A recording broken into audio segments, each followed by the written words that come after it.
د تختپل د اوبو رسولو د شبکې د وروستۍ برخې د کار د پیل په مراسمو کې د هیواد د اوبو رسولو ریاست مسؤلینو وویل دغه شبکه 30 کیلومتره اوږدوالی لري چې د تختپل له کلي پیل او تر بلخ پوهنتون پورې غځول شوې ده او د دغې شبکې په بشپړېدو سره به څه باندې 100,000 اوسیدونکو ته د څښاک پاکې اوبه برابرې شي.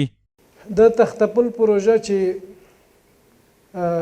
مکمل مبلغ چې مصرف دی هزینه یې ده 258 میلیونه او 600,000 افغانۍ دي. دغه پروژه چې د لومړۍ برخه یې تختپل ساحه کې کوم چې د اوبو اکوفر دی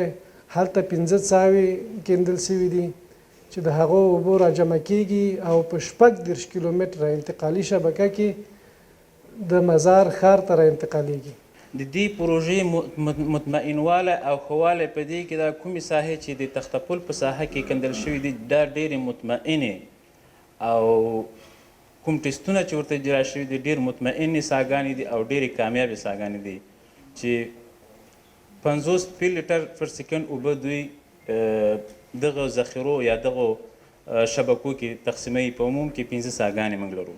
په ورته وخت کې د بلخ پوهنتون رئیس د خلکو د ستونزو د حل په برخه کې د دغې پروژې رول مهم وباله او زیاته یې کړه چې د دې سره به د بلخ پوهنتون د محصلینو د اوبو د نه شتون ستونزې هم هوارې شي. دا واقعا ډېر غټ کار دی، ډېر لوی کار دی او بل که تاسو فکر وکئ په لوړه سطحه باندې یوازې دا پروژه نه بلکې امارات هغه و پوهنتونو ته او دې کادري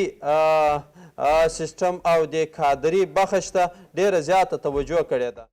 د اوبو رسولو د دغې شبکې د لومړۍ برخې کار 95% بشپړ شوی دی او ویل کېږي چې پاتې چارې به یې په 2 میاشتو کې بشپړې شي.